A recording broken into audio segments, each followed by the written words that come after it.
Welcome back to the channel. It's me, Raul Alejandro Mendoza, or the Nerdy Chicano. Either way, how you say it, it's all good here. And it's another Wednesday, my friends. That means that it's another installment of Between the Frames as we continue our journey through Krzysztof Kieslowski's Dekalog from the Criterion collection. Today we're looking at Dekalog VIII, and we are going to be looking at these last three now. We're almost at the home stretch of this, y'all, and we're almost done with this set as we're gonna finish up 9 and 10 in the coming 2 weeks. But I want to thank you all so much, as always, for showing me all the love that you all show me on the channel, y'all. We are like 2 away from 200 as I'm recording this, so I want to thank you all so much. It was literally like months ago that we just hit 100 subs, so now we're gonna hit 200 subs, and that means that the channel is growing, that you all are enjoying this content, so that means a lot to me. So don't forget, if you're watching this and you love physical media and you love movies and TV and all those things, but most importantly physical media like Blu-rays or 4Ks, make sure you stick around and you subscribe and you turn on your notification bell so that way you don't miss a single lick of content that comes to the channel. And while you're also here and you want to lend more of an extra hand here, even though it's not mandatory thing, it is appreciated. Go over to my Patreon at patreon.com/thenerdychicano and check out some tiers for some exclusives and some early access to videos like this one right here. And without further ado, let's go ahead and get into today's video. Last week we talked about Dekalog VII, which adapts the 7th commandment, thou shalt not steal. And today we're going to be talking about Dekalog VIII as we look at the 8th commandment. This is, thou shalt not bear false witness against thy neighbor. And of course this one is the 8th installment out of 10 films here on the Decalogue. And of course we also have talked about the 2 expansions of Decalogue 5 and 6, Dekalog 5 and 6, a short film about love and a short film about killing. So we are well on our way to almost finishing up with this, y'all. This one looks at a Holocaust survivor played by Teresa Marzeka confronts an ethics professor played by Maria Kozłowska. I don't know how to pronounce these Polish names, and I'm gonna butcher them, and I'm really sorry about that. Who once refused to help her on the basis of this commandment, y'all. Of course, this one cinematography is this episode's cinematography is done by Andrzej Jaros.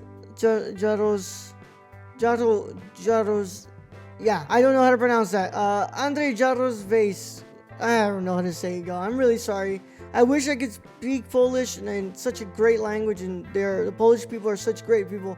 I just wish that I could pronounce these names, but of course the music is done by Priesner here in this one. Again, this one basically looks at this older woman named Zofia. She lives in Warsaw, Poland in, like, I believe they said it was like around 1985. This is circa 1985. This older woman is, you know, she's in the third age, you know, she's she's an elderly woman. She is a university professor who teaches ethics, and she is also very friendly with her neighbor, who is this older man who also kind of collects stamps, and he just seems to be the only thing that this older man kind of like cares about. All of a sudden, you know, this woman, Elzbieta makes her appearance, who is, you know, she's a middle-aged woman who also has translated some books from Zofia. She decides to attend a class of Zofia's to record the lecture for you know, an upcoming project that she's working on. She says like she's from New York, but she speaks excellent Polish, so it's obvious that she's somewhat kind of like Polish, and people kind of get the idea that she is, at least Zofia gets the idea that she is kind of Polish. And while they're in class and they're going over an ethics situation for a assignment, so Elzbieta brings up an ethical case after this younger woman brings up the situation that we saw in Dekalog II, which, you know, it seems to already been figured out. You know, they say that the child lived, and that was the most important thing according to Zofia. And then Elzbieta decides to bring up a situation herself. that she says is a real life situation that actually happened in 1943 here in Warsaw, Poland, during the Second World War and during the Holocaust. She says that a 6-year-old Jewish girl whose parents were sent to the ghetto is promised to get help from some willing Catholic family, yet the woman from the family refuses to provide help and sends the girl away just before curfew. And we learned that it was because the family was trying to stick to the commandment of basically respecting the neighbor, because it seems that the neighbor's husband was in the resistance, and then this would have set miles and miles of events that would have happened and gotten a lot of people in trouble, and yet that's the reason why she sent her off. And from there, we kind of have this film that focuses on a dialogue between two people, but also it is very much a journey of Elżbieta as she's trying to discover where things went wrong, where things went right, and really uncover that missing part of her life that she's trying to figure out why this woman would have done such a heinous thing to her at a time when neighbors really had to show each other love. And I think that that's kind of like Kieslowski brings up the case of like neighbors isn't a literal neighbor. Neighbor is really your fellow man and your fellow human who is inhabiting this earth along with you. We are all neighbors in a sense. And I think that's kind of what Kieslowski's kind of say with this. And with that is what we tackle within Dekalog VIII. So Dekalog VIII is another huge win in this set. This is easily one of my favorite films in the Decalogue. If we're looking at individuals, I have above it, of course, Dekalog VI, Dekalog II, and this is right up there with it as well with seven. I loved this film. I think that Kieslowski perfectly manages to interpret this commandment and really explain how, of course, at that time you had fear, and fear is not supposed to be like a very ethical emotion to base your decisions on. But as the lady says, Zofia, you know, the child's life is the most important life on this earth, and we must make decisions in order to protect a child's life. And Kieslowski is able to kind of tackle this and really present a narrative that's just tense in nature, but the way that he presents it, it's a great learning experience. And you know, you would think that something like this, like a synopsis like this, would be a film that feels very anxiety-inducing. You would feel on edge, but more so, Elżbieta is coming in as a person who just wants to fill in the gaps of that life that she missed out on.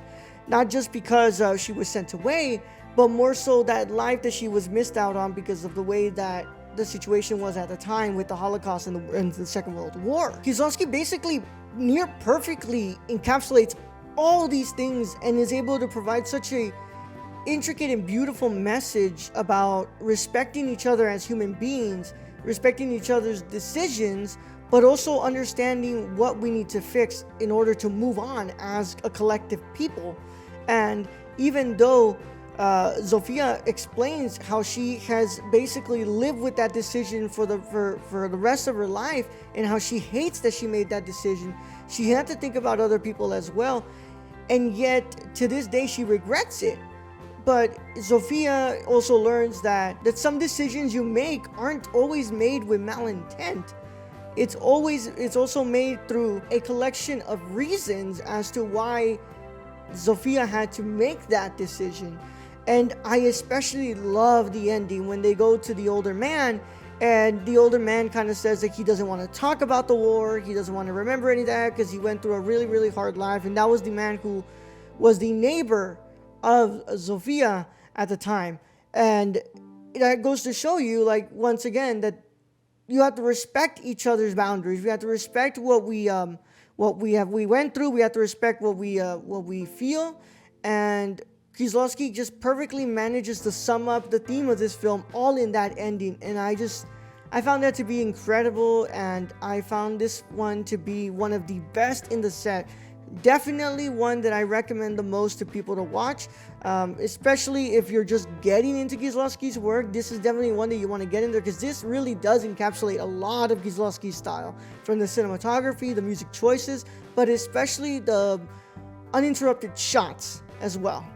Those are a bunch of things that kind of Kieslowski brings to hand in this film, and it makes for such an incredible experience. Now let's talk about the restoration.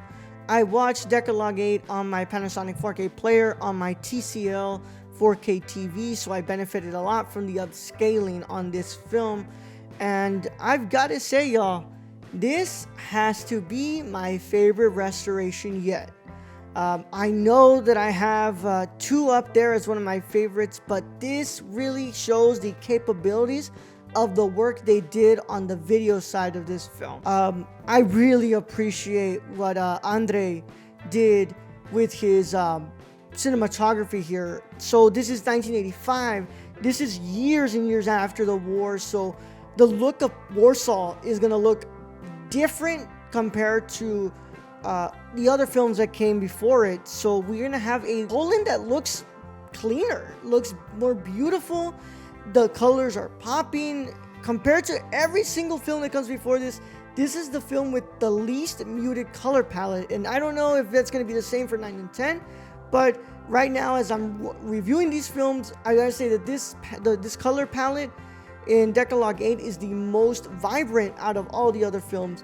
And maybe that is a big reason as to why this film doesn't feel like it's that much on edge, because it feels like people are starting to get out of this period that they were stuck in during post-war, and now they're kind of able to move on with their lives. They're able to go outside, do exercise, and really be able to get back to living their lives like they had before the war happened. They did such an incredible job at bringing out the hues of this color palette with this restoration.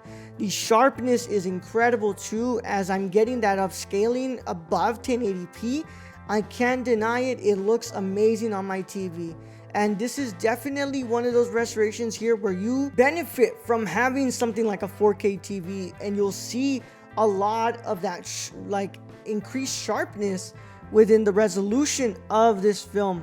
I found that just to be such a beautiful part of why I enjoyed this film so much. I was just in awe of how I was able to watch this film in its presentation. Same goes for the audio restoration here on this Modern Euro soundtrack. I think that it sounds fantastic.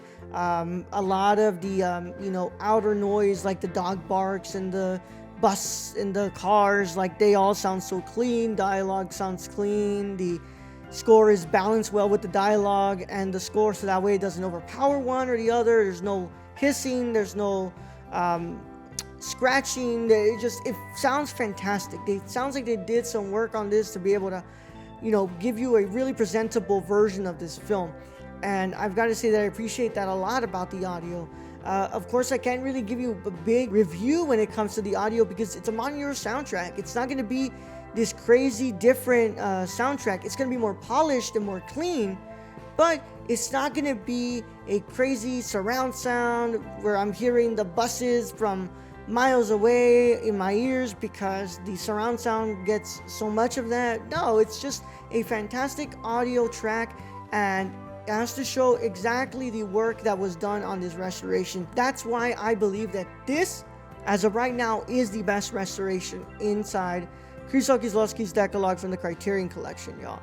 I love this film. I love this restoration, and I just can't stop thinking about it even as I'm recording this video for you. Next week we're gonna look at Dekalog IX as we get to the last 2 in the set. And then, of course, when we get to Dekalog X, I'll let you all know what's the next set that we're looking at as we look at another set on Between the Frames. But in the meantime, this has been the video, y'all, and I really want to thank you all so much for sticking around. Of course, if you want to get to follow me on social media, make sure that you follow me at The Nerdy Chicano on everything: Twitter, Instagram, Letterboxd, Serialized, TikTok, and Twitch. Also, make sure that you check out my work on the Nerdcore by going to nerdcore.com or checking us out on YouTube and Twitch under the Nerdcore. I do a lot of wonderful stuff over there, and I enjoy a lot of what I do there. It's a lot of fun. We talk about wrestling, we talk about movies, we talk about video games. Anything you want to know about nerd culture, we talk about it. So go check that out, y'all. The Nerdcore is our website. It's our one-stop shop, so make sure you go visit that. I'll see y'all next week as we discuss Dekalog IX. But in the meantime, to my wonderful cinephiles and renowned scholars, celebrate the love of cinema today, tomorrow, and every day after. Catch you all in the next one, guys.